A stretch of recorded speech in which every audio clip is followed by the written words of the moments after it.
Hi, I'm Rachelklara, and I'm going to teach this class for educators. I believe for various reasons that in the last 75 to 100 years, I think maybe even a little longer, we have forgotten our humanity. Our humanity is truly about our destiny, but more than that, it's also about our senses. What you can feel, what you can see, what you can taste, what you can touch, what you can smell, what you can hear, and yes, there's other sensory things. Now, what brought this about was in my library that I have at home. It's pretty big because I homeschooled for 22 years. Yes, is this book by Ravi Zacharias, Sense and Sensuality. Jesus Talks with Oscar Wilde on the Pursuit of Pleasure. There's nothing wrong with pleasure. God wants us to be pleasing to Him, wants us to enjoy pleasure, good pleasure, divine pleasure. Evil's not pleasure. You study the chemistry of that, it's totally different than pleasure. So anyways, this is more for lower grammar. Once they hit upper grammar, which is middle school, it doesn't work as well. So you pull out the draw right now. You're studying the beginning of history, like Tapestry of Grace. It is a classical curriculum, but I teach Charlotte Mason style, which means plethora of food at the table, like living books, like Thanksgiving. So draw and write through history, creation through Jonah. So you start at the beginning. And yes, this is cursive. And most people start with print, which is fine. You can start with either because I believe, children are vast and they can learn how to do it. It does get a little bit more complicated, but you can even just start with this, print that out in print or on your board, and they copy it. But why I like these books is because it uses both sides of your brain, your left side and your right side. You're creative and you're logical. So logical, creative. Have them work through that. And as they work on that, you can say, and you have to do this. This is your homework. You create a little art piece. This is my first remembrance. This is my beginning.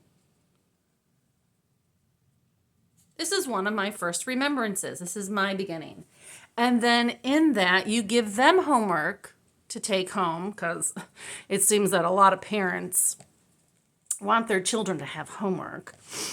Okay, yes. And you can even go back to this book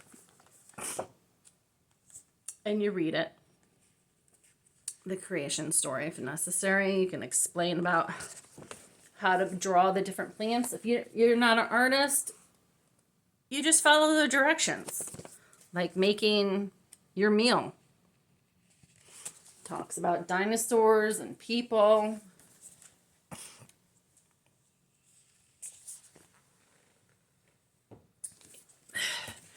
And Adam and Eve. So with that, Adam and Eve, you can bring in this. This is like Adam. And this is like Eve. They're both a full set, 10 and 10. But they do better when they're together sometimes, because sometimes you need someone to have your back. And you can then take these are from Matthew C., and count them. 1, 2, and let's start it together, class. 1, 2, 3, 4, 5, 6, 7, 8, 9, 10. And 10 and 10 is 20. And if they can't do that at their age, then you go 10, 11, 12, 13, 14, 15, 16, 17, 18, 19, 20. Yes. So you can add math to any subject. And then you give them homework to look at their video, or you go through the problem with them so that they understand what math they're dealing with. You can also, in this, say, do you know what that word is? And if they don't, you say it's creation. Do you know what that number is? And that number is. So once again, you're getting reading and writing out of what you're doing, and you sound it out. Now, some children, they don't like this. They think it's boring. But it's good that they know it. That they know the letter name and the sounds that the letter name makes. Like, the letter name is A, but it's ah, okay. And you can add that for the classroom to learn, either on the board or sitting in front of them. Then lower grammar typically gets bored after about 10 to 15 minutes, and they want something more interesting. So either they can start on their homework, which is their painting and their math worksheet that they have, or you can read them a book like Tutankhamen's Gift. This, once again, goes back to the beginning of history in time and space on Mother Earth.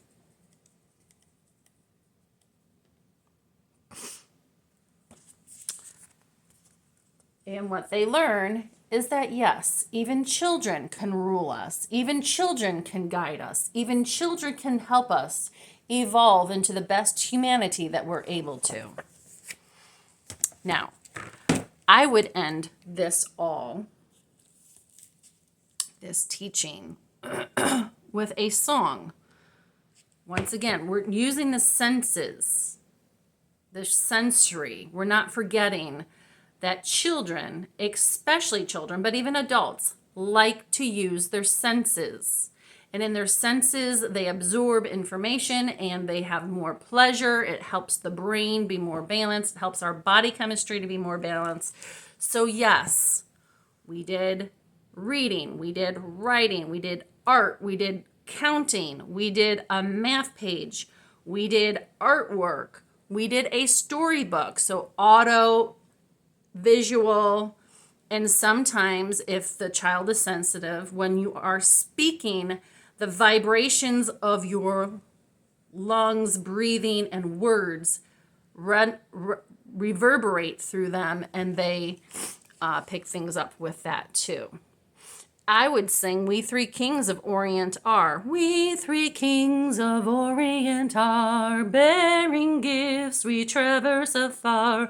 Field and fountain, moor and mountains, following yonder star. Oh, star of wonder, star of night, star with royal beauty bright, westward leading, still proceeding, guide us to thy perfect light. Now, it also says the name Hopkins figures prominently in Anglo-American hymnology. The American branch is represented by John Henry Hopkins, 1820 to 1891, who was the son of the second bishop of Vermont. He was a poet, composer, musicologist, and parish rector. He also designed stained glass windows. You give as much information as you can get in the book. And then you say, why do you think that we sang that song with this lesson? You have them think through logically what's going on. And you listen. And you encourage their straightforward answers to their zany answers. Because if they're highly intelligent, sometimes some really crazy things or zany things come out of their mouth. And it doesn't mean that they're wrong. Remember, we're humans, and we have human rights and human laws and laws that govern us. Specifically, the freedom of speech. It's overtime. Toodaloo. Have a great day. Oh, and don't forget your homework.